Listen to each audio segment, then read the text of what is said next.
Mamá, a partir de tu próxima nómina, vamos a transferir todo tu dinero a mi cuenta. Esas fueron las palabras que mi hijo Marcos me dijo ese jueves por la tarde mientras tomaba café en mi cocina. Como si estuviera proponiendo algo completamente normal, como si me estuviera haciendo un favor, como si yo fuera incapaz de administrar mi propio dinero a los 62 años. Me quedé mirándolo. No dije nada durante unos segundos. Solo lo miré a los ojos, buscando algo que explicara por qué mi propio hijo, el niño que crié sola, al que alimenté con el sudor de mi frente, estaba pidiéndome acceso total a mi cuenta bancaria. Pero no encontré nada. Solo vi esa sonrisa tranquila, esa confianza de alguien que sabe que tiene el control. Así que respiré hondo y le dije que sí, que me parecía bien, que confiaba en él. La sonrisa de Marcos se ensanchó. Se levantó, me dio un beso rápido y mecánico en la frente, uno de esos besos que no significan nada, y me dijo que era lo mejor. Dijo que no tendría que preocuparme por nada, que él se encargaría de todo, que era por mi propio bien. Por mi propio bien. Esas palabras quedaron flotando en el aire después de que salió de mi casa. Esa misma noche, como todos los viernes, Marcos volvió con su esposa, Sofía. Vino esperando encontrar la cena lista, la mesa puesta y comida caliente y gratis, como había ocurrido cada viernes durante los últimos 3 años. Los oí llegar. Oí sus pasos en la puerta principal. Oí la llave que yo le había dado girando en la cerradura. Oí la puerta abrirse. Y entonces oí el grito. Fue un grito agudo y desesperado. El grito de alguien que acaba de ver algo que no esperaba ver. El grito de alguien que acaba de darse cuenta de que las cosas no iban a ser como pensaba. Me quedé sentada en mi silla en la cocina vacía, en la casa vacía, escuchando ese grito resonar contra las paredes. No me moví. No fui a ver qué pasaba. Ya sabía lo que estaba pasando. Marcos entró corriendo a la cocina. Su rostro estaba pálido, sus ojos desorbitados. Su esposa entró detrás de él con la misma expresión de shock e incredulidad. «Mamá», gritó Marcos. «Mamá, ¿qué hiciste? ¿Dónde está todo? ¿Dónde están los muebles? ¿Dónde está la televisión? ¿Dónde está todo lo que había aquí?» Lo miré con calma, con una calma que ni siquiera sabía que tenía. Y le dije con la voz más suave que pude encontrar que había vendido algunas cosas, que necesitaba el dinero, que después de todo, si él iba a administrar mis finanzas, necesitaba asegurarme de tener algo de efectivo primero. Su rostro cambió de pálido a rojo, del shock a la furia. Dio un paso hacia mí, y por primera vez en mi vida, vi a mi hijo como realmente era. No como el niño que había criado. No como el joven al que había ayudado a construir su vida, sino como un extraño, como alguien que me miraba con desprecio, con rabia, con algo que se parecía peligrosamente al odio. «Estás loca», dijo. «Estás completamente loca. ¿Cómo pudiste vender todo sin preguntarme? Ahora, ¿qué vamos a hacer cuando vengamos? ¿Cómo vamos a estar cómodos aquí?» Esa fue la frase que lo cambió todo. ¿Cómo vamos a estar cómodos aquí? No, ¿cómo vas a estar cómoda tú, mamá? No estaba preocupado por cómo me afectaba esto a mí, sino por cómo les iba a afectar a ellos, como si mi casa fuera una extensión de la suya, como si mis cosas existieran para su conveniencia. El silencio que siguió a sus palabras fue pesado, cargado de todo lo que no se decía y de todo lo que ya nunca se diría. Sofía, su esposa, dio un paso adelante, mirándome con esos ojos fríos y calculadores que siempre me evaluaban, midiendo mi utilidad. «Elena, esto es increíblemente egoísta», soltó, escupiendo la palabra como si fuera un veneno. «Venimos cada semana solo para hacerte compañía, para asegurarnos de que estés bien, y así es como nos pagas». ¿Egoísta yo? La palabra resonó en mi cabeza, pero no me hirió. Se estrelló contra una pared de recuerdos de hormigón. La mujer que había trabajado turnos dobles durante 20 años para que Marcos pudiera ir a la universidad. La mujer que había renunciado a rehacer su vida, a tener una pareja, a unas vacaciones, después de que su padre nos abandonara. Cada noche de sueño perdido, cada plato de arroz comido a solas para que él tuviera zapatillas de marca, cada jornal sudado en oficinas ajenas mientras él dormía cómodo en una cama que yo pagaba. Eso era lo que ellos llamaban egoísmo. Mi vida, reducida a un inconveniente para su comodidad. Marcos me miraba sin pestañear, con la mandíbula apretada. Ya no era mi hijo. Era un extraño con los ojos del hombre que una vez amé, mirándome como si yo fuera un problema que necesitaba resolver. Un obstáculo en su camino perfecto hacia mi cuenta bancaria. Entonces dijo algo que me rompió el último hilo de esperanza que, tontamente, aún colgaba de mi corazón. Quizás fue un error sugerirte lo de la cuenta, dijo, y su voz era fría, profesional, como si estuviera evaluando un caso clínico. Tal vez no estás en condiciones de tomar buenas decisiones. Tal vez necesitas más ayuda de la que pensaba. ¿Más ayuda? ¿Como si yo fuera una carga senil? ¿Una anciana demente que no podía manejar sus propios asuntos? El aire se me escapó de los pulmones. Esas palabras no venían de un extraño. Venían de la persona por la que había vendido mi juventud. Él sabía, mejor que nadie, de qué estaba hecha. Sabía que era capaz de criar un hijo y mantener un hogar completamente sola. Y ahora, usaba esa fortaleza en mi contra, retorciéndola para pintarme como una inválida. Ya no pude seguir sentada. No frente a esa farsa. No frente a esos dos parásitos disfrazados de familia. Me levanté. Las piernas no me temblaron. Para mi sorpresa, había una firmeza nueva en mis huesos, una calma feroz alimentada por la verdad más cruda. No hay cena, dije. Mi voz sonó plana, final. Como el portazo que debería haber dado hace años. La incredulidad en sus rostros fue casi cómica. Sofía abrió la boca para protestar, pero Marcos la interrumpió con un grito que hizo vibrar los cristales de la ventana vacía. ¿Así se paga la gratitud?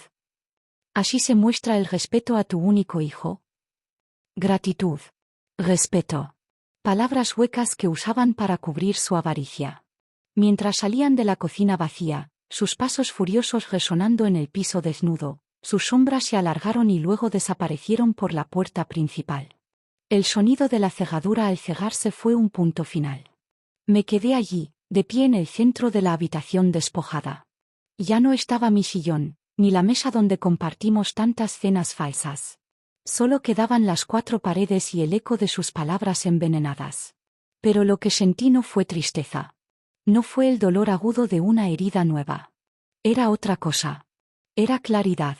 Una certeza absoluta, fría y pesada como una losa, que se asentó en el fondo de mi alma.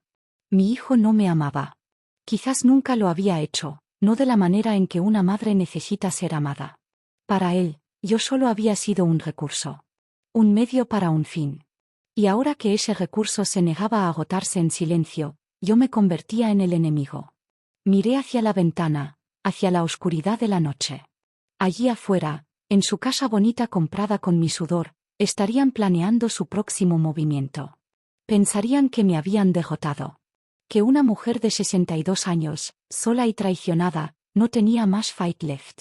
Se equivocaban. La mujer que había sobrevivido a 2 trabajos y a la soledad, que había criado a un hombre con sus propias manos solo para verlo convertirse en un monstruo, esa mujer aún respiraba.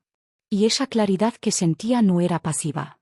Era el plan más inteligente de mi vida, comenzando a tomar forma en la quietud de mi cocina vacía. La batalla había terminado.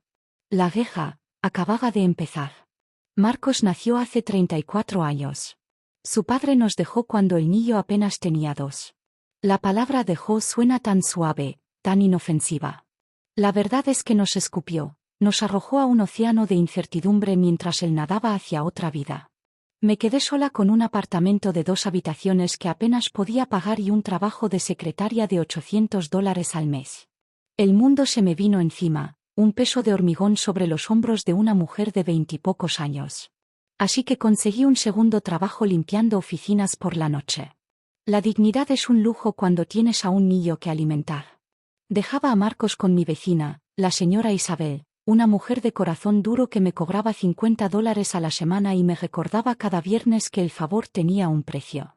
Mi vida se convirtió en un ciclo interminable de agotamiento. Trabajaba de 7 a 6 en la oficina, llegaba a casa con las piernas temblorosas, bañaba y acostaba a Marcos, le leía un cuento con la voz ronca de cansancio, y salía de nuevo de 9 de la noche a 2 de la madrugada a limpiar la mugre ajena en edificios fríos y silenciosos.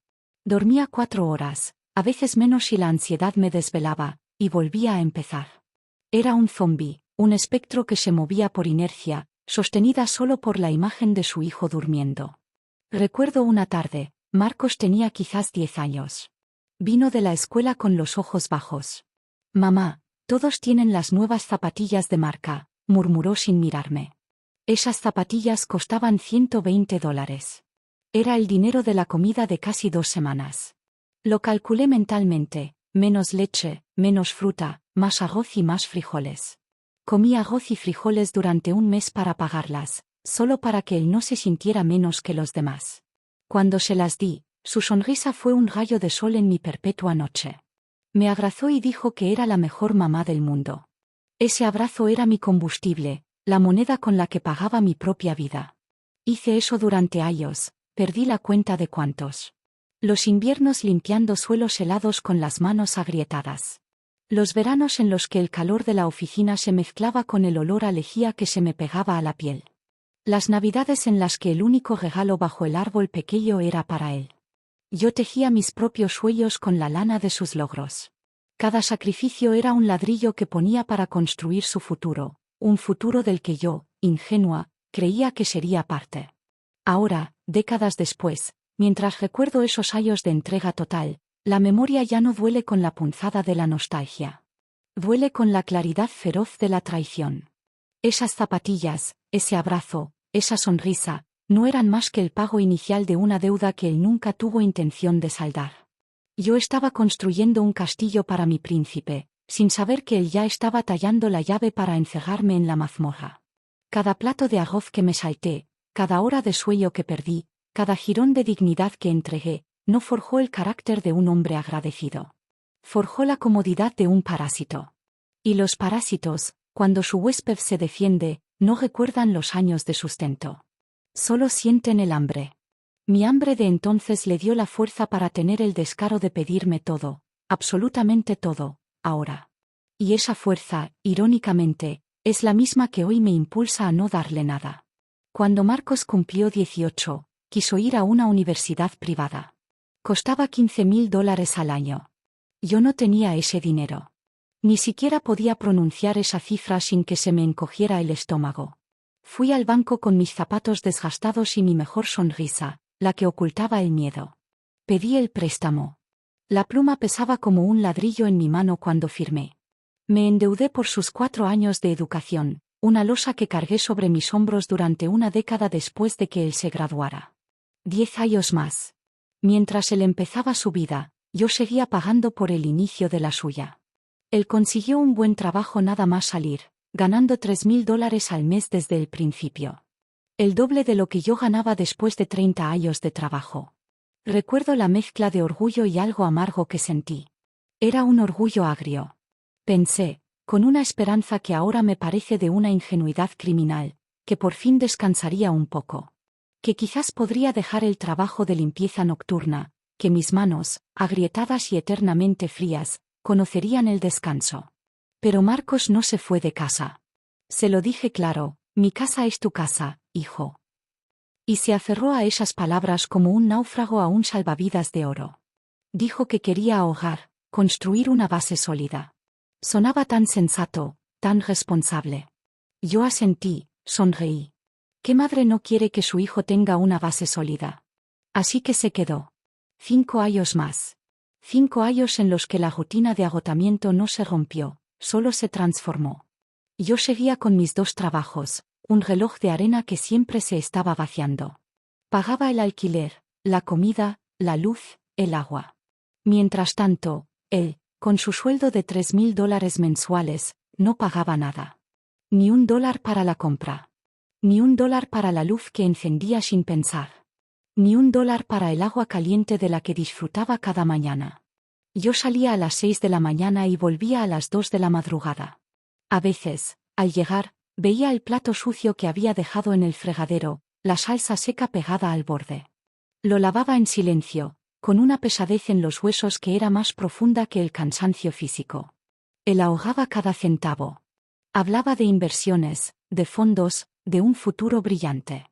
Yo escuchaba, con la espalda dolorida y los párpados pesados, y asentía. Su futuro brillante proyectaba una larga sombra sobre mi presente exhausto. Un día, Se compró un coche nuevo. No me lo dijo. Lo vi aparcado fuera. Reluciente. Me dijo, con una sonrisa de suficiencia, que era una inversión. Para dar buena imagen, mamá. Yo seguía yendo a trabajar en el autobús destartalado de las 5:45 de la mañana.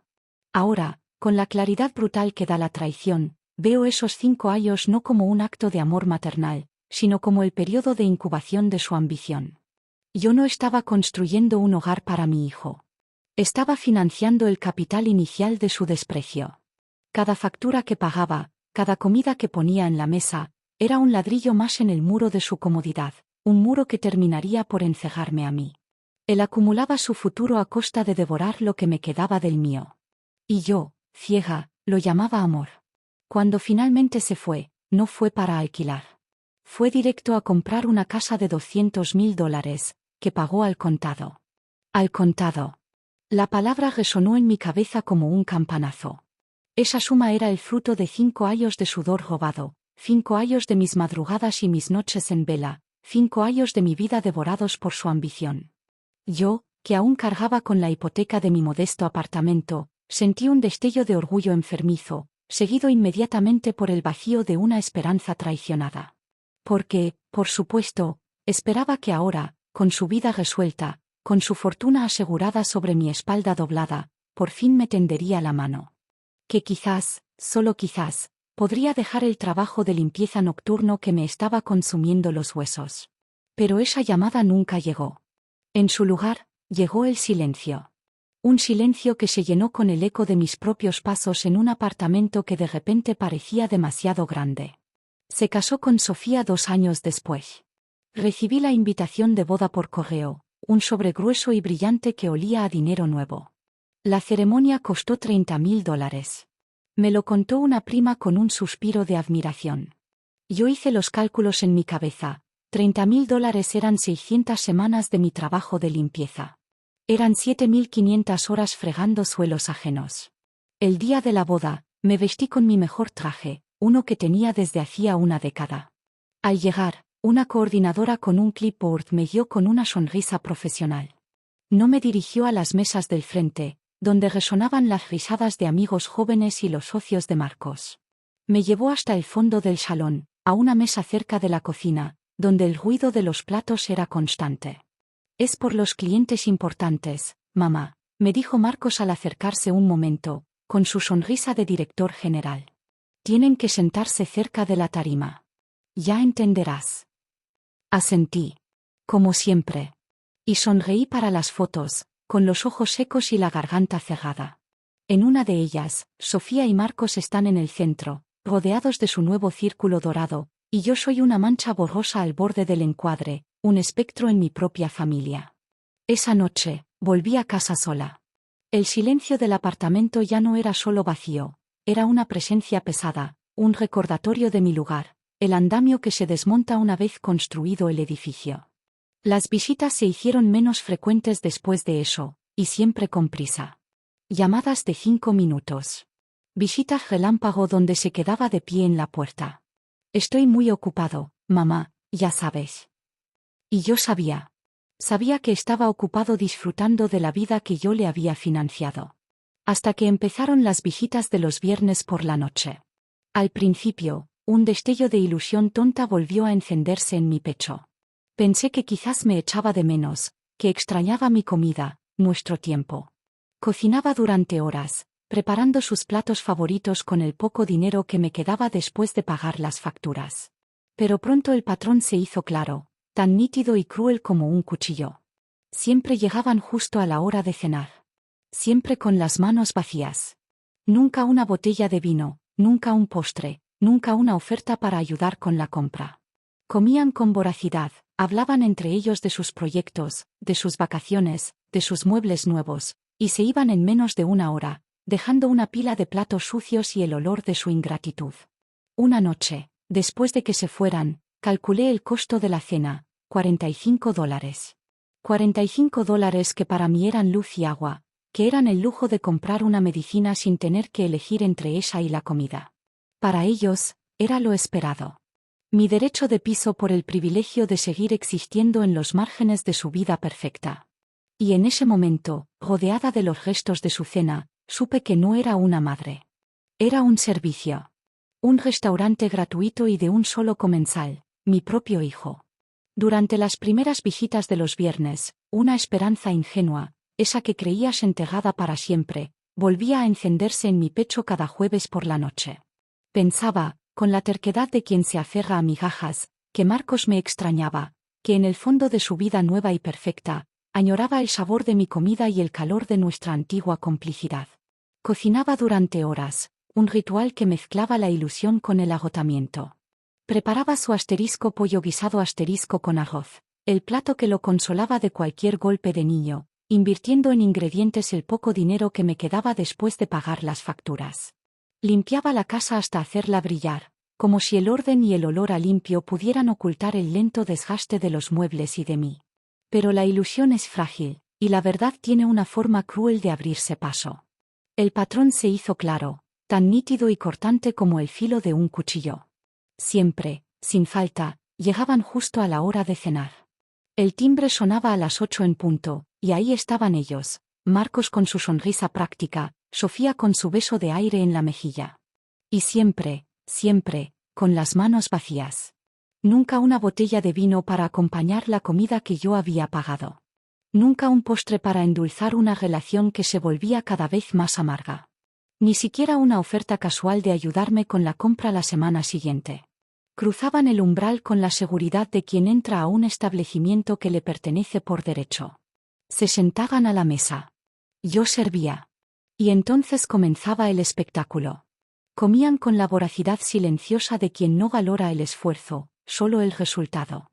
Y luego, mientras yo recogía los platos de la primera ronda, empezaban a hablar. Entre ellos. De sus proyectos, de sus vacaciones en la playa, del sofá nuevo que habían comprado para la casa que yo ayudé a pagar. La conversación era un muro del que yo estaba excluida, un ruido de fondo a mi soledad servicial. En menos de una hora, el ritual concluía. Se levantaban, me daban ese beso mecánico otra vez, y se iban. La puerta se cerraba y me dejaba en medio del silencio, con una pila de platos sucios y el olor de su ingratitud impregnando el aire. El vacío que dejaban era más profundo que el que había antes de su llegada.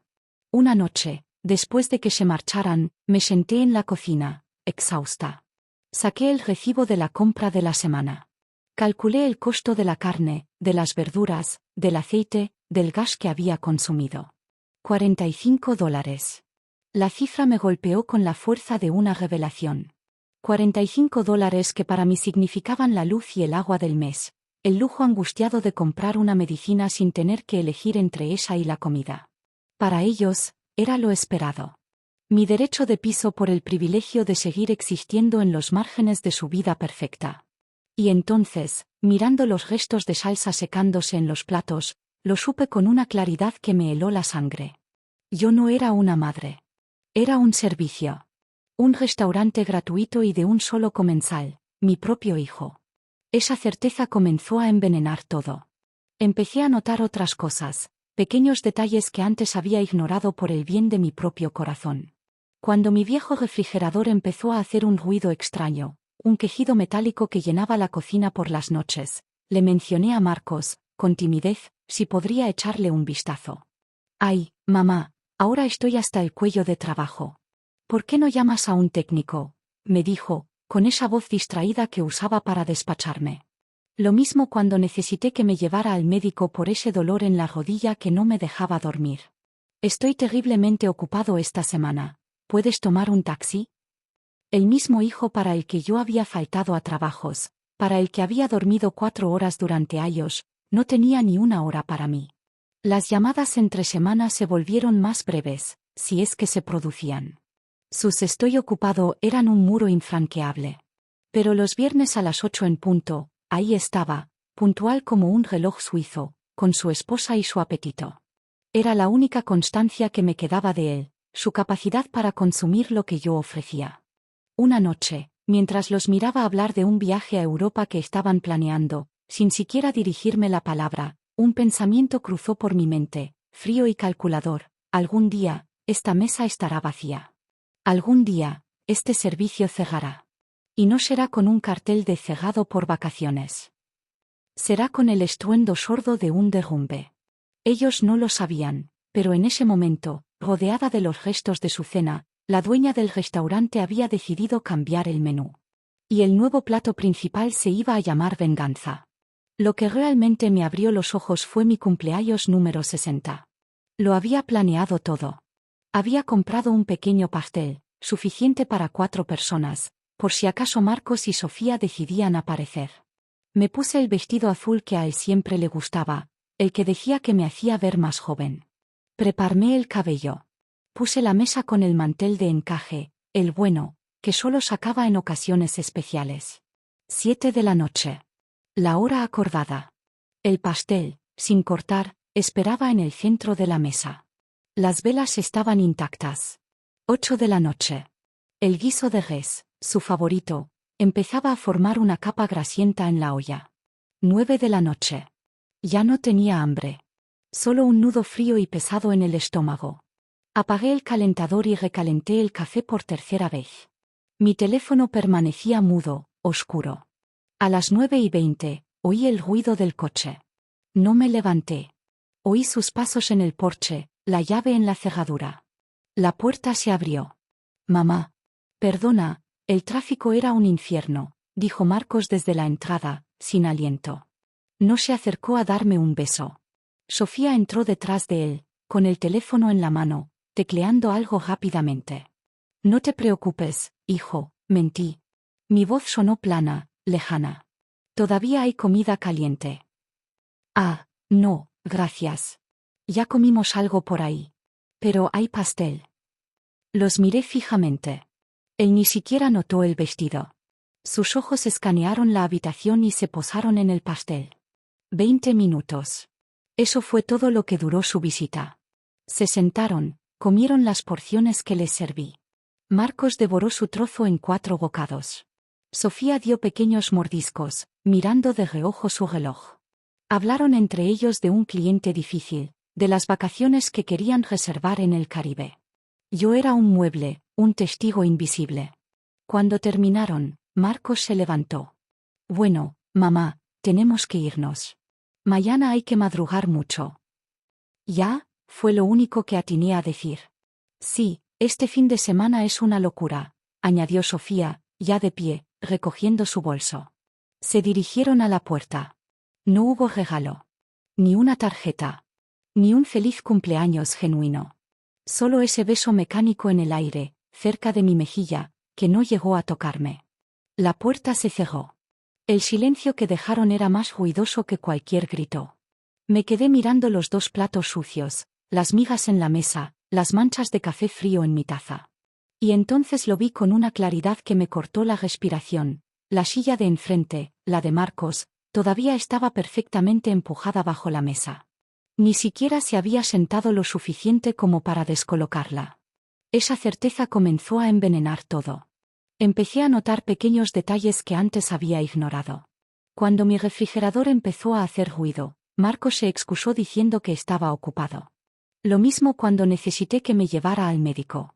Sus «estoy ocupado» eran un muro infranqueable, excepto los viernes a las 8 en punto, cuando llegaba puntual con su apetito.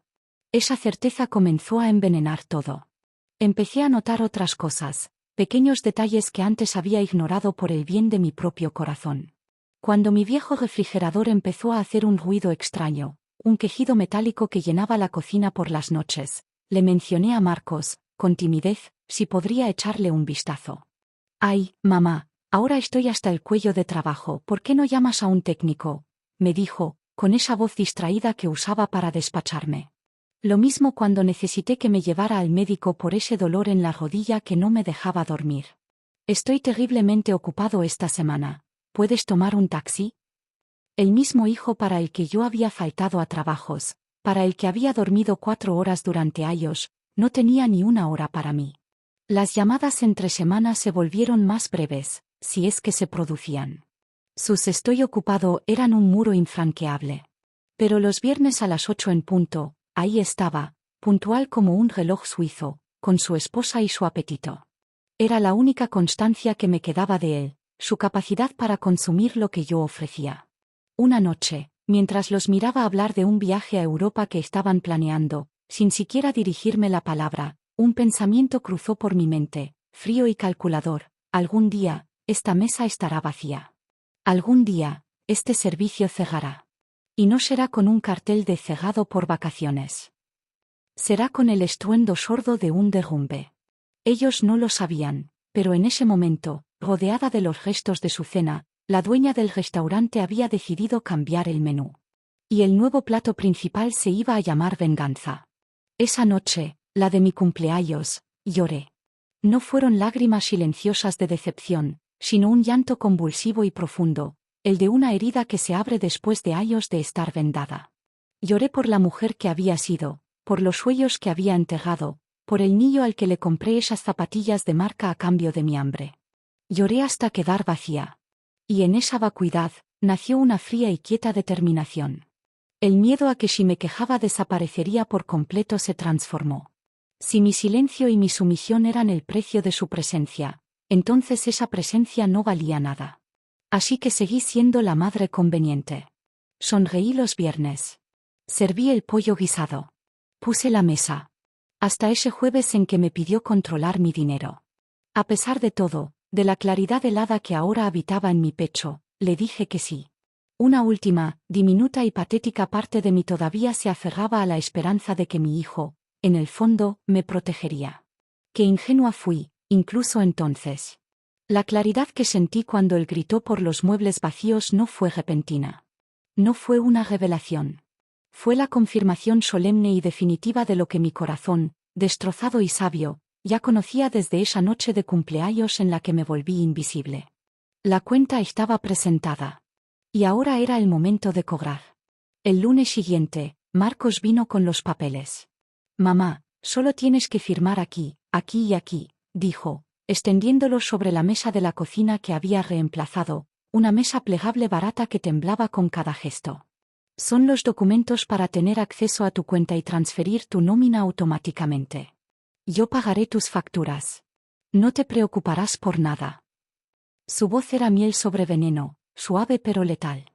Miré los papeles, ese montón de hojas que pesaban más que todos mis años de trabajo. Leí la letra pequeña, esa que él esperaba que mis ojos cansados pasaran por alto. No era solo acceso. Era un poder notarial completo. Autoridad para hacer transferencias, cerrar cuentas y tomar decisiones financieras en mi nombre. Mi vida, reducida a cláusulas legales. «Marcos, esto dice que tendrías control total», le dije, manteniendo la voz en un hilo de calma artificial. Él asintió, impaciente. «Sí, mamá. Es por practicidad». ¿Practicidad para quién? La palabra resonó en mi cabeza como un disparo. Practicidad para el hombre que ya había saqueado mi cuenta, que había usado mi nombre como un cheque en blanco. Mis dedos, manchados de tinta de tantos trabajos, se cerraron instintivamente. Estuve a punto de firmar, de ceder, de ser la madre sumisa una vez más. Pero entonces, como una película en cámara lenta, recordé su furia del viernes. Esos ojos desorbitados, ese rostro contraído por un odio que no era por mi bienestar, sino por su comodidad perdida. Vi la sombra del hombre que había tomado mi tarjeta, que había solicitado préstamos a mi nombre, que me veía no como su madre, sino como su cajero automático. Practicidad, repetí, haciendo un esfuerzo sobrehumano por sonar ingenua. Sí, supongo que simplificaría las cosas. Su sonrisa fue un relámpago de triunfo. Exacto. Para los dos. Pero entonces, justo cuando su pluma estaba a punto de rozar el papel, retiré la mano. «Déjame unos días para leerlo con calma», dije, doblando los documentos con una lentitud deliberada. «Es mucha responsabilidad para ti, hijo. Quiero estar segura de que no es demasiada carga». Su sonrisa flaqueó por un instante, un parpadeo rápido donde vi el destello de la irritación, del plan que se retrasaba. «No es ninguna carga, mamá. Al contrario». «Bueno, aún así», insistí, colocando los papeles doblados en mi bolso, lejos de su alcance. «Unos días no cambiarán nada, ¿verdad? Quiero entenderlo todo bien. Después de todo, es mi futuro». El silencio que llenó la cocina era espeso, cargado. Podía sentir su frustración emanando como calor. Sofía, que esperaba en la puerta, carraspeó. Marcos, cariño, tenemos esa cita, dijo, su voz un filo disfrazado de dulzura. Él me miró, y por primera vez, no vi al niño que crié, sino a un estratega frustrado. Está bien, mamá, cedió, pero su tono era cortante. Pero no lo dejes pasar mucho. Es por tu seguridad. Claro que no, murmuré, mirándolo fijamente. Mi seguridad es lo más importante.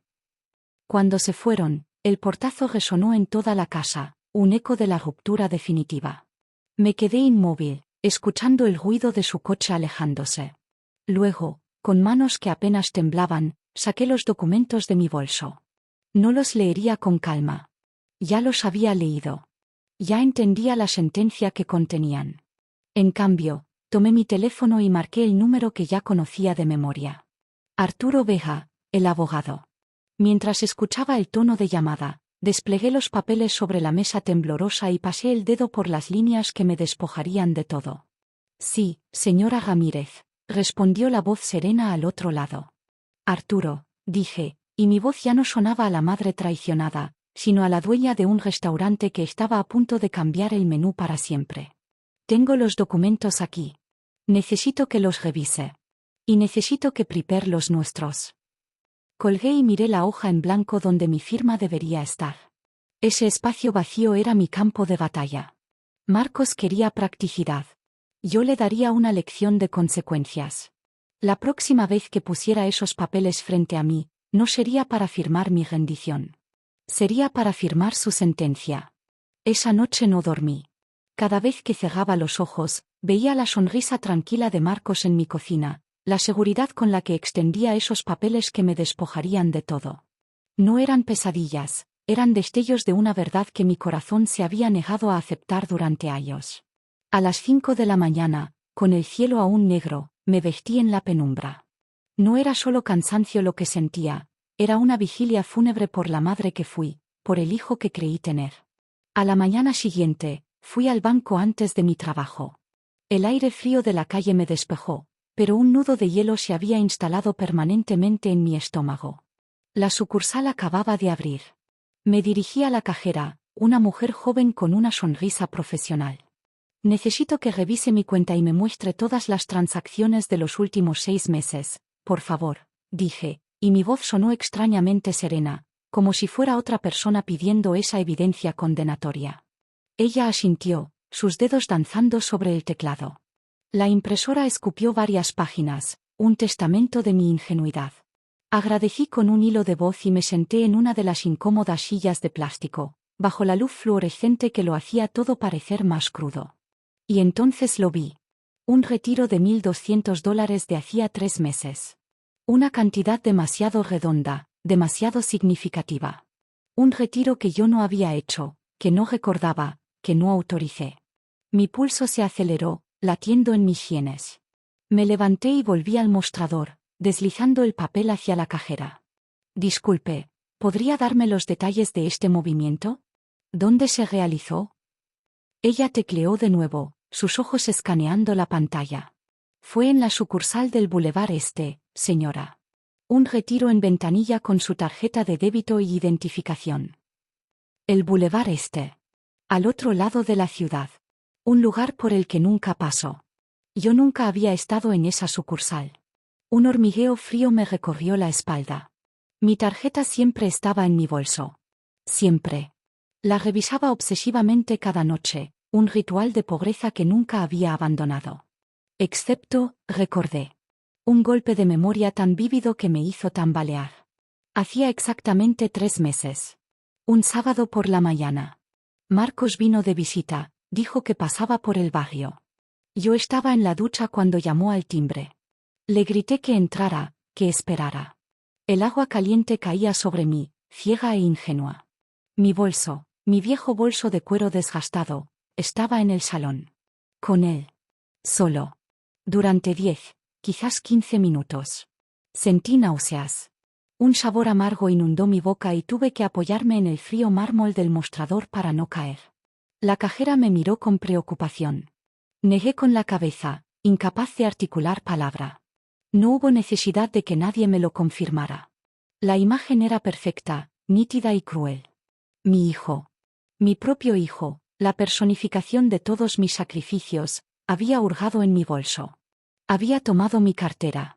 Había sacado mi tarjeta y, con una calma aterradora, había memorizado o fotografiado los números, el código, todo.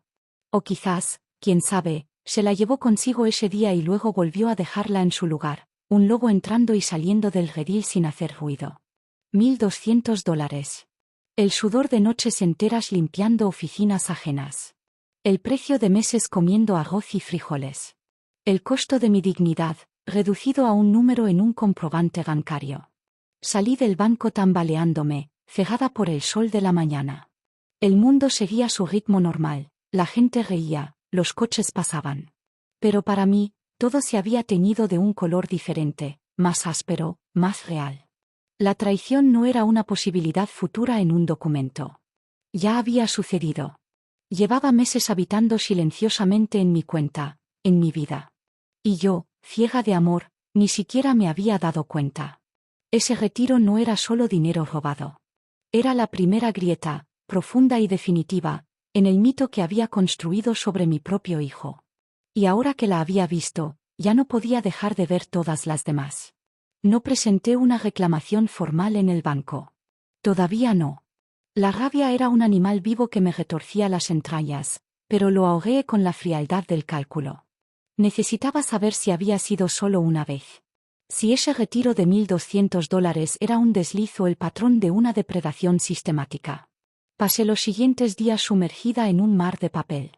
Saqué la caja de zapatos de la guerra donde guardaba cada extracto bancario, cada factura, cada recibo de los últimos 10 años.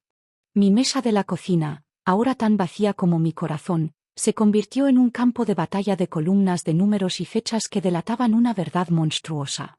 El olor a papel viejo y polvo se mezclaba con el sabor amargo de cada descubrimiento. Y encontré más. Mucho más. Primero fueron las facturas del seguro médico. Hacía 2 años, cuando estuve una semana en el hospital con neumonía, débil y con fiebre, alguien había usado mi póliza para consultas de especialistas a las que yo nunca asistí. Dermatología, oftalmología, nutrición. Visitas carísimas que agotaron mi cobertura anual hasta dejarla en cero. Recordé que Marcos se había ofrecido a llevar los papeles del seguro al trabajo para escanearlos. Él tenía acceso. Él tenía toda mi información. Mientras yo tosía convulsivamente en una cama de hospital, mi hijo estaba saqueando mi tranquilidad futura. Luego, entre un fajo de correo basura, encontré el estado de cuenta de una tarjeta de crédito que no recordaba haber solicitado. Un plástico dorado con mi nombre, pero con un saldo de $3,000 que me heló la sangre. Compras en ferreterías de lujo, tiendas de electrónica y muebles. Fechadas hace 2 años, justo cuando Marcos y Sofía compraron su casa.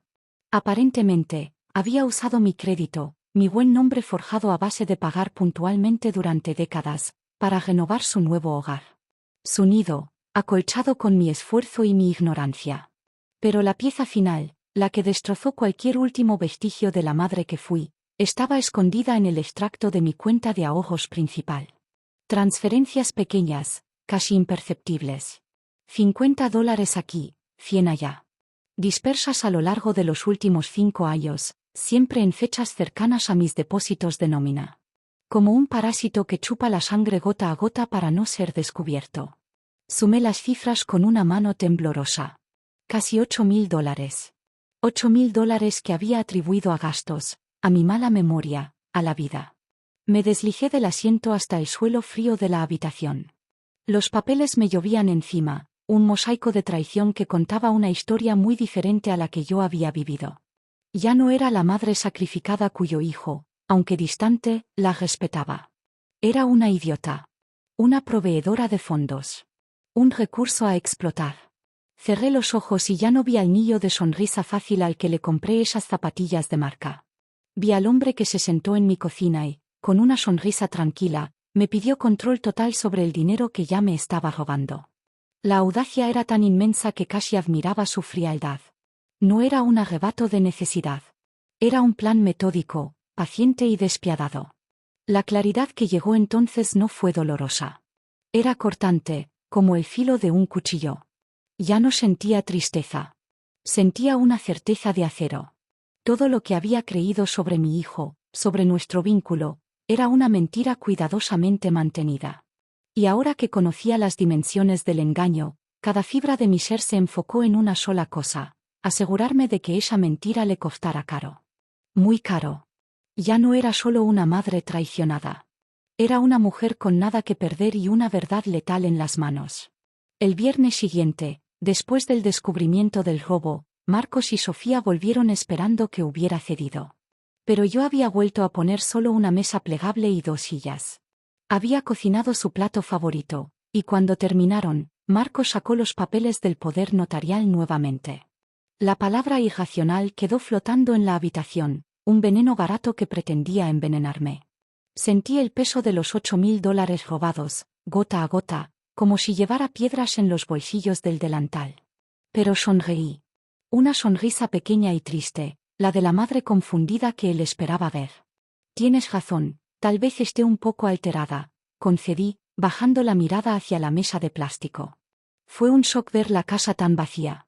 Pero tienes que entender, hijo, que para una mujer de mi edad, la independencia es lo único que le queda. Marcos intercambió una mirada de triunfo con Sofía. Creían que cedía. Que el pollo guisado y mi actitud sumisa habían ablandado mis defensas.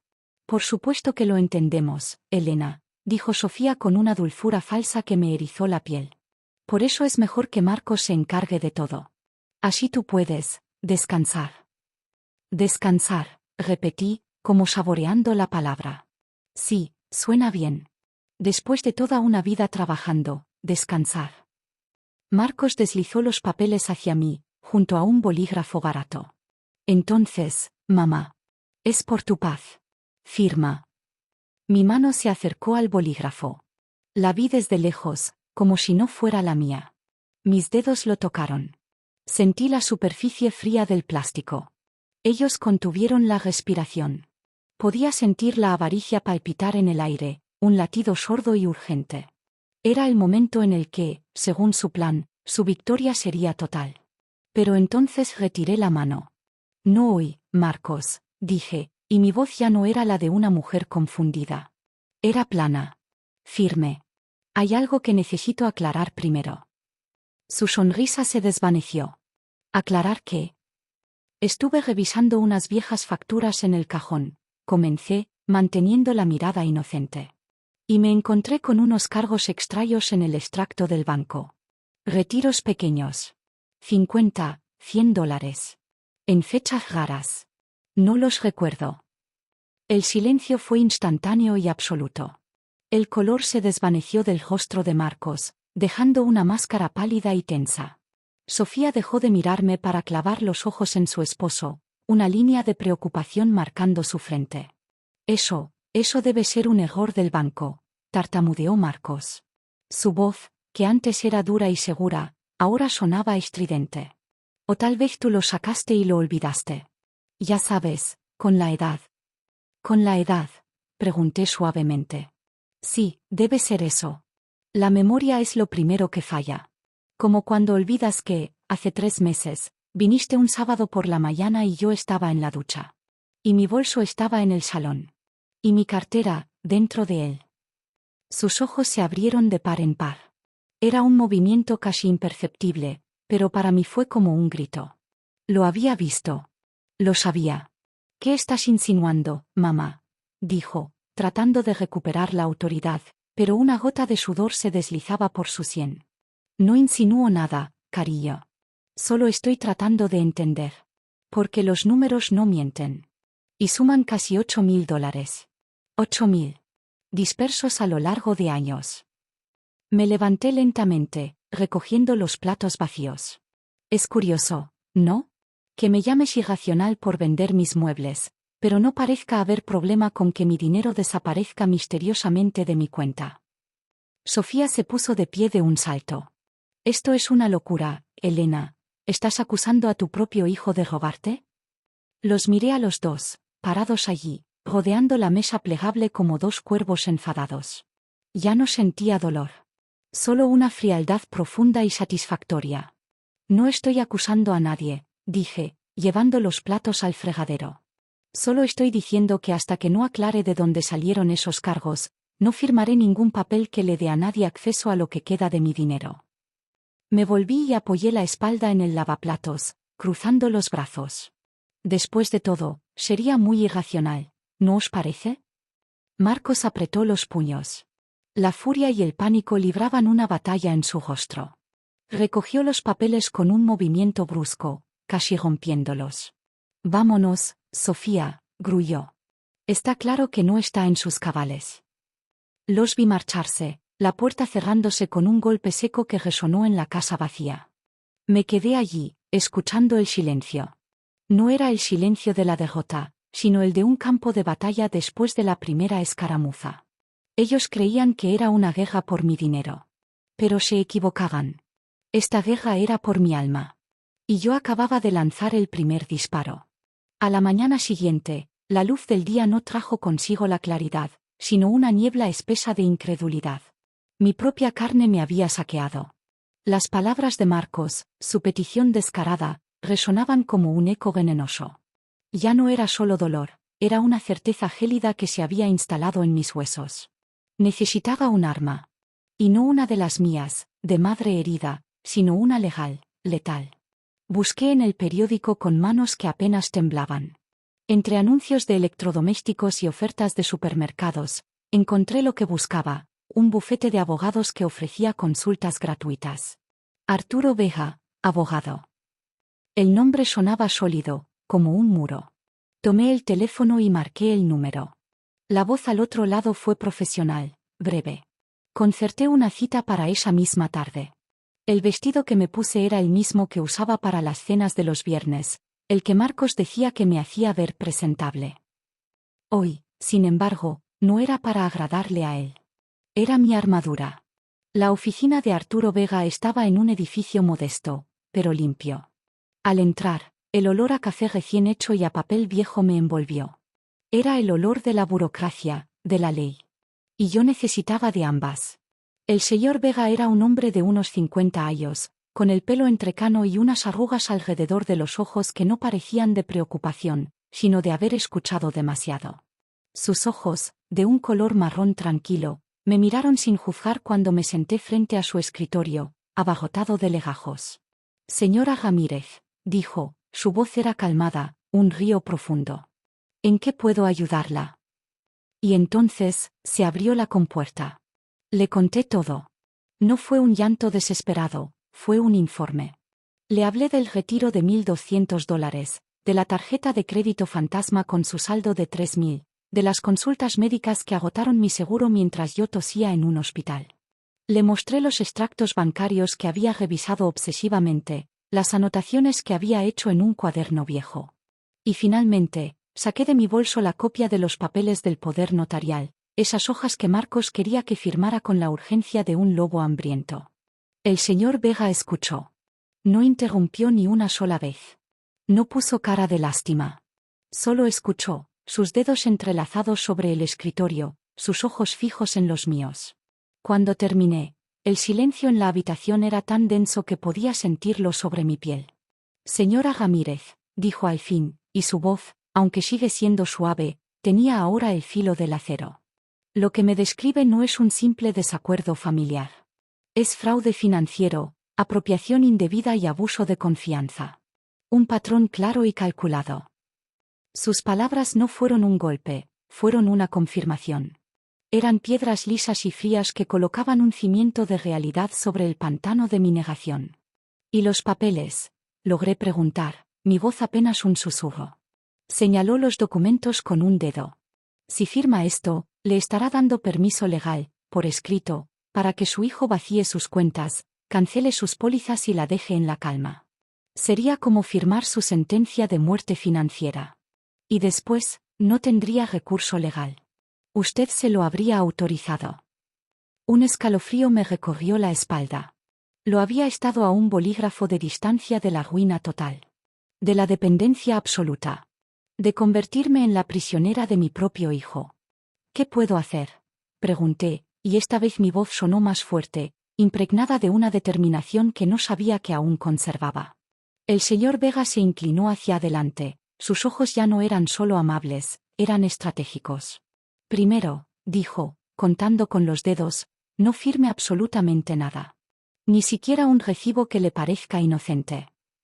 Segundo, reporte formalmente el fraude de la tarjeta de crédito. Hoy mismo. Es un delito. Tercero, cambie todas sus contraseñas bancarias, de correo, todo. Ahora. Use combinaciones que no tengan nada que ver con su vida, con fechas familiares. Que sean imposibles de adivinar para alguien que la conoce. Hizo una pausa, y su cuarto punto cayó sobre mí con el peso de lo inevitable. Y cuarto, señora Ramírez, considere seriamente solicitar una orden de alejamiento. La palabra alejamiento resonó en la pequeña oficina. Alejamiento de mi hijo. De mi único hijo. La imagen del niño de uniforme, de la madre que comía arroz para comprarle zapatillas, chocó brutalmente contra la del hombre que quería despojarme de todo. No hubo lágrimas. Solo un asentimiento lento, firme. Entiendo, dije. Salir de esa oficina fue como salir de una Kenfechten el secular. No me sentí absuelta, me sentí armada. La ley, esa entidad abstracta que siempre me había parecido lejana, ahora era un escudo que yo podía esgrimir. El miedo no había desaparecido, pero ahora compartía espacio con algo más poderoso, la certeza de que, por primera vez en mucho tiempo, no estaba luchando sola. Iba a seguir sus instrucciones al pie de la letra. Cada una de ellas. Porque esta ya no era una pelea de madre e hijo. Era una guerra. Y yo acababa de contratar a mi general. Salí de la oficina del abogado sintiéndome abrumada, pero decidida. El consejo del señor Vega resonaba en mi cabeza como un mantra de guerra. No era solo una lista de tareas, era un plan de batalla. Y yo, después de décadas de agachar la cabeza, estaba lista para el contraataque. Mi primera parada fue el banco. No caminé, avancé con una determinación que hacía años no sentía. La misma cajera que me había ayudado antes me vio acercarme y mustió otra vez, «Señora Ramírez». Asentí con la cabeza, una sonrisa tensa dibujada en mis labios. «Hoy vamos a cambiar todo», le dije. Cambié todas mis contraseñas. Elegí combinaciones aleatorias, sin sentido, tal como me recomendó el abogado. Nada de fechas de cumpleaños o aniversarios. Solo una sucesión de letras, números y símbolos que formaban un muro impenetrable entre mi dinero y las garras de mi hijo. Solicité una nueva tarjeta de débito y, con un clic seco en el teclado de la empleada, la antigua quedó invalidada para siempre. Luego, abordé el monstruo mayor, la tarjeta de crédito fraudulenta. Presentar la disputa formal fue como firmar una declaración de independencia. Cada campo que llenaba en el formulario era un ya hasta escrito con tinta legal. Pero una corazonada, esa punzada en el estómago que nace del instinto de una madre traicionada, me dijo que eso no era todo. Fui a la compañía eléctrica. Con el corazón latiendo con fuerza, expliqué mi situación a un empleado con cara de aburrimiento. Cuando accedió a mi historial de servicios, el aire se me escapó de los pulmones. Allí estaba, clara como el agua, una cuenta a mi nombre en la dirección de la casa de Marcos, abierta hacía 3 años. El mismo día que me pidió mi identificación prestada para un paquete urgente que nunca llegué a ver. Las facturas, impagadas durante meses, habían envenenado mi historial crediticio. Sentí una ira fría, cristalina. No era solo robo, era una emboscada meticulosa. No me detuve ahí. Mi siguiente destino fue la oficina de crédito. El informe completo que solicité era más grueso de lo que esperaba. Y entonces, entre tantos números y códigos, encontré la última puñalada, un préstamo personal de $5.000, solicitado a mi nombre hacía 2 años. El dinero que usó para esos muebles nuevos que tanto admiraba Sofía. El préstamo ahora estaba en manos de una agencia de cobros, y cada carta que no había abierto por miedo era un recordatorio de mi propia ceguera. Me senté en una silla de plástico en el centro de atención al cliente, con los papeles desplegados sobre mis piernas. Y llené las disputas de fraude. Una por una. Cada firma mía era un clavo en el ataúd de la confianza que una vez tuve. No lloré. No temblé. Solo escribía, con una calma aterradora, la crónica de mi propia traición. Cada formulario era un pedazo de mi vida que reclamaba de vuelta. No estaba pidiendo justicia. La estaba construyendo yo misma, palabra por palabra, con la tinta de una madre que ya no tiene nada que perder. Esa noche, Marcos llamó. Su voz sonaba tensa, forzada, como si estuviera hablando a través de los dientes apretados. Mamá, tenemos que hablar. Ven a cenar a mi casa mañana. Hay que arreglar esto. No era una invitación, era una orden. La misma que habría dado un capataz a un empleado problemático. El arreglar esto no se refería a nuestro lazo roto, sino a mi desobediencia. Yo, que siempre había dicho sí, ahora me atrevía a decir no. No puedo mañana, estoy ocupada, le dije, y fue la verdad más pura que le había dicho en años.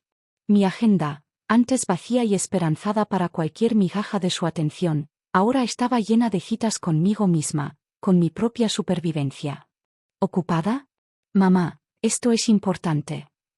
El tono era de incredulidad mezclada con fastidio. Yo ya no giraba alrededor de su universo. Para mí hay otras cosas más importantes ahora, respondí. Y lo eran. Reconstruir mi crédito era más importante. Recuperar mi paz era más importante. Encontrar los fragmentos de la mujer que fui antes de ser solo su madre era infinitamente más importante. Silencio. Podía casi escuchar el ruido de sus engranajes mentales recalibrando, tratando de encontrar la nueva palanca para manipularme. Estás actuando muy raro. Deja de ser terca y firma los papeles. La máscara se resquebrajaba, mostrando la impaciencia y el menosprecio que siempre estuvo ahí. Marcos, dije, mi voz tan firme que casi no la reconocí. Era la voz de la mujer que crió a un hombre sola, no la de la anciana sumisa en la que él quería convertirme. No voy a firmar nada. Y tenemos que hablar de dinero que ha desaparecido de mi cuenta, de tarjetas de crédito que no solicité y de cuentas de servicios a mi nombre en direcciones donde no vivo. El silencio del otro lado de la línea fue absoluto, denso, como si hubiera absorbido todo el sonido del mundo. Era el silencio de un cazador sorprendido por su presa. Conté mentalmente hasta 5, imaginando su mente corriendo a 1000 por hora, buscando una mentira lo suficientemente grande, una excusa lo suficientemente creíble. No sé de qué hablas, dijo finalmente. Pero no fue con la frialdad de un mentiroso seguro. Fue con un pánico mal controlado, una nota de histeria aguda al final de la frase que delataba el miedo. Miedo a ser descubierto. Miedo a que su cómodo mundo de aprovechamiento se desmoronara. Creo que sí sabes, repliqué, manteniendo mi tono plano, frío como el acero. Y entonces solté la bomba, la única que tenía y que sabía que le haría más daño que cualquier grito. Y ya hablé con un abogado. No esperé su respuesta. No necesitaba escuchar más negaciones, más manipulaciones. El clic al colgar el teléfono fue el sonido más satisfactorio que había escuchado en años. Fue el portazo que nunca me atreví a dar. Fue el corte del cordón umbilical envenenado que aún me unía a él. Dejé el teléfono en la mesa y me quedé mirando mis manos. No temblaban. La rabia me había convertido en algo sólido, en una estatua de certeza. La conversación no me había dejado ansiosa, sino empoderada. Le había plantado cara. Le había dicho, sin gritar, que ya no era su víctima. Miré a mi alrededor, a la casa semivacía que él consideraba su derecho. Los espacios donde antes estaban los muebles que vendía ahora estaban llenos de mi nueva determinación. Cada centímetro vacío era un recordatorio de lo que me había quitado, pero también de lo que me estaba quitando de encima. Él estaría ahora al otro lado, probablemente histérico, explicándole a una Sofía igualmente enfadada cómo su plan perfecto se estaba yendo a pique. Se preguntarían qué más sabía. Se preguntarían quién era esa mujer que había reemplazado a la madre dócil y conveniente. Sonreí, una sonrisa pequeña y amarga que no llegaba a mis ojos. Que se pregunten. Que duden. Que pasen una noche intranquila, como yo pasé tantas, preguntándose de dónde saldría el dinero para pagar las facturas que él, en su vida cómoda, daba por sentadas. La partida había cambiado. Yo ya no estaba jugando a ser la madre comprensiva. Ahora estaba jugando a ganar. Y por primera vez en mucho, mucho tiempo, conocía todas las cartas de mi oponente. Él, en cambio, Ya no tenía idea de las mías. Los días siguientes fueron silenciosos, pero sabía que era la calma antes de la tormenta. El teléfono no sonó. No hubo visitas inesperadas. Solo un vacío cargado de electricidad, como el aire antes de un huracán. Yo no esperaba. Actué. Fue Sofía, por supuesto, quien no pudo resistirse a fardar. La vi en redes sociales. Una foto de ellos dos en el Jardín de los Dioses, el restaurante más caro de la ciudad. Copas de vino tintando, sonrisas amplias y forzadas. La leyenda decía, eliminando energías tóxicas y poniendo límites saludables. La paz cuesta lo que tenga que costar. Mi estómago se retorció. La paz pagada con mi dinero, con los $1.200 que me faltaban en la cuenta. Luego, la bomba sentimental. Fue a través de las redes sociales donde Sofía no pudo resistirse a fardar. Los vi en una foto en El Jardín de los Dioses, el restaurante más caro de la ciudad. Mi estómago se retorció al pensar que esa paz, que esa escena de lujo, estaba pagada con mi dinero. La leyenda de la publicación era un puñal perfectamente afilado, eliminando energías tóxicas y poniendo límites saludables. Las lágrimas no vinieron. Se secaron antes de formarse, carbonizadas por una rabia tan pura que era casi un superpoder. Estaba robando mi dinero, mi historia, y ahora, mi amor. Estaba profanando el recuerdo de la madre que trabajó hasta el agotamiento para darle ese día en el parque, para comprarle la camisa que llevaba puesta en la foto. Los comentarios fluían, un río de apoyo ciego. Eres tan fuerte, Marcos, nadie tiene derecho a envenenar tu vida, algún día tu madre entenderá el daño que hace. Me levanté y caminé hacia el pequeño armario de la entrada. Saqué una caja de cartón que guardaba en el fondo, bajo unas mantas viejas. Era mi archivo, la evidencia física de mi vida saqueada. Los extractos bancarios con los retiros fantasmas, el informe de crédito con el préstamo de $5.000, las facturas impagadas de la luz de su casa. Los extendí sobre la mesa plegable, al lado de mi laptop. Fotografié cada uno con el teléfono. Luego, tomé la foto original, la de verdad, la que él había escaneado para su farsa. La sostuve en mi mano temblorosa de furia contenida. Entendí en ese momento que una carta privada, una llamada, un intento de razonar, no funcionaría. Él había movido la batalla al territorio público, al reino de las apariencias donde él era el príncipe y yo la bruja. Si quería ganar, tenía que jugar en ese campo, pero con mis propias reglas. Descolgué el teléfono. Marqué el número de Arturo Vega. Su secretaria me puso al instante. Señora Ramírez, ¿alguna novedad? Sí, Arturo. Hay una novedad. Mi voz sonaba grave, imperturbable. Marcos ha empezado una campaña en redes sociales. Se está haciendo pasar por la víctima de una madre abusiva. El abogado soltó un suspiro al otro lado de la línea. Es una táctica común, lastimosamente. Buscan aislarla y desacreditarla antes de que usted pueda hablar. Ya sé. Miré la pantalla, donde su publicación acumulaba más me gusta. Por eso he cambiado de opinión sobre el enfoque. Ya no quiero una carta de advertencia. Ya no quiero negociar en privado. ¿Qué quiere entonces, Elena? Lo dije claro, cada palabra una losa que sellaba el camino de vuelta. Quiero presentar una demanda civil formal. Por fraude financiero, abuso de confianza y daños morales. Y no quiero que sea confidencial. Hice una pausa, dejando que el peso de mis siguientes palabras se asentara. Quiero que sea de registro público. Quiero que cualquiera que busque su nombre, que elogie su publicación, pueda encontrar la demanda con un simple clic. Quiero que la verdad sea tan fácil de encontrar como su mentira. El silencio del abogado era de respeto. Eso es, contundente. Significa que no habrá vuelta atrás. La grieta será pública e irreversible. La grieta, le dije, mirando la foto de mi hijo pequeño, la abrió él cuando decidió robarme. Yo solo estoy iluminándola para que todo el mundo pueda ver su profundidad. Colgué y me quedé mirando la pantalla de mi teléfono, que ahora mostraba la fecha y la hora. Era el registro del primer día del resto de mi vida, una vida en la que yo, por fin, tenía el control de la narrativa. La calma había terminado. Y la tormenta que se avecinaba llevaría mi nombre.